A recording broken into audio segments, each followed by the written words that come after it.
Happy Sunday, everyone. So this week you guys challenged me. You said start doing some videos. I'm gonna do the first one off camera because that's easy. And I'm in a freaking hotel room overseas with no tripods and no microphones and other silly stuff. So I'm first gonna give credit to the guys out at panoplia.org for codifying a really good way or an approach to your EDC. They put it into 4 essential groups. 1 being communication, 2 being your medical, 3 your self-protection, and 4 your survival procurement. And then they put it into 4 levels or layers. 1, what's in your pockets on your person. 2, like a go bag or something that would be off body. 3 has 2 parts. 1 is a portable survival kit, like a backpack or a duffel bag, something you could carry if you had to break away from a vehicle or a house. A little bit bigger, longer sustainment than, say, your backpack or your go bag. And then 3B would be your vehicle survival, so a lockbox or a Pelican or just stashed inside your vehicle. And then obviously 4 would be more bug in, like the stuff you would have in your house if you guys had to hold fast.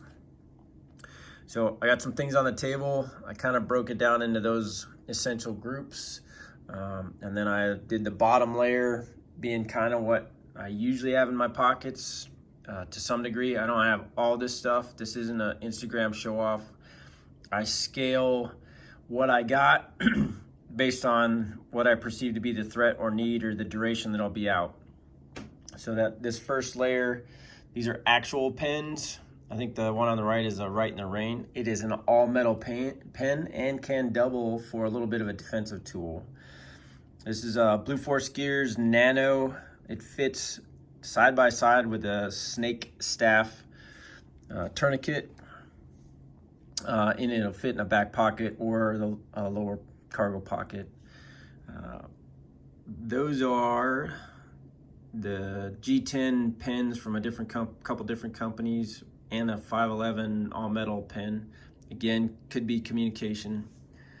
A little multi-tool from Gerber. It's like 25 bucks, 35 bucks. A small flashlight, not quite a fighting flashlight. It's not probably bright enough. Lighter, and obviously some cash, kind of. So anything in this first layer, I kind of base it on whether or not I got a need for it or have room for it. Sometimes I'll have a pocket knife in there. I didn't bring a lot of pocket knives overseas because I didn't think I'd need it. And there's a lot of security, well, the perception of security at a lot of the places that we've been going to. So my second layer would be in a little backpack, plus up the comms. I got a bivy stick, personal locator beacon, obviously a power block and cord, a cat tourniquet, surefire light. That one's more of a self-defense fighting light. It's got a much brighter light. It also has an admin light to save battery. Rad or ESSI survival knife with a fire starter and some 550. Obviously another light source that's going to go long term with the headlamp. Rechargeable, just a little electric lighter. Obviously food and water. And those things I'll either carry in like a belly bag or the Flash 22. I think we have a couple Flash 18s still at the house, but I'll carry around those during the day with most of that stuff. I might have a couple of water bottles, a couple Cliff Bars, raincoat for shelter. What else would I switch up? Warming layer if I need it.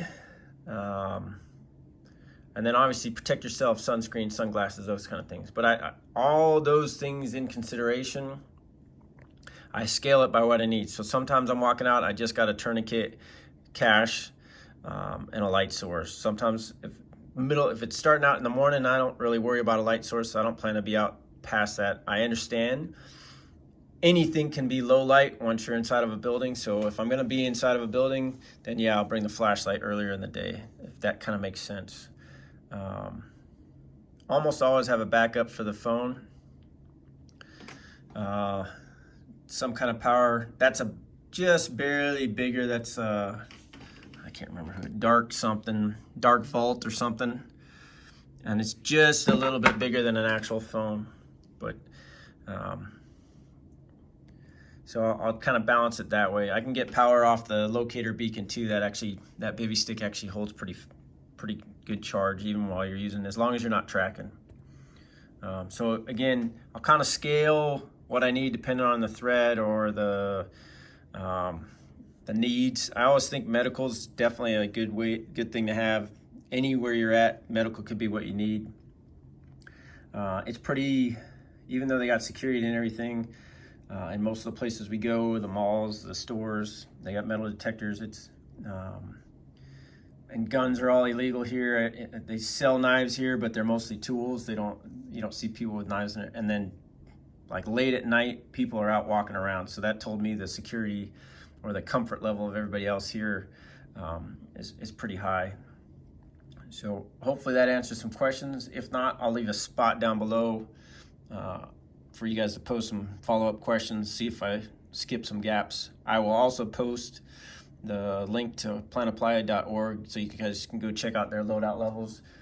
If you haven't ever heard of them, that's a good place to start. They got a soft skills course, and I don't remember what they're charging.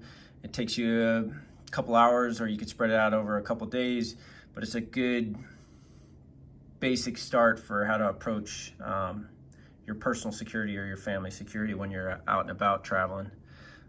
They kind of round out everything. They talk about cultural security, planning, these loadouts. They talk about a little bit about TCCC or March, and then they talk about comms plans, pace plans, that kind of stuff. So, all right, so I did it. Give me feedback in the DMs.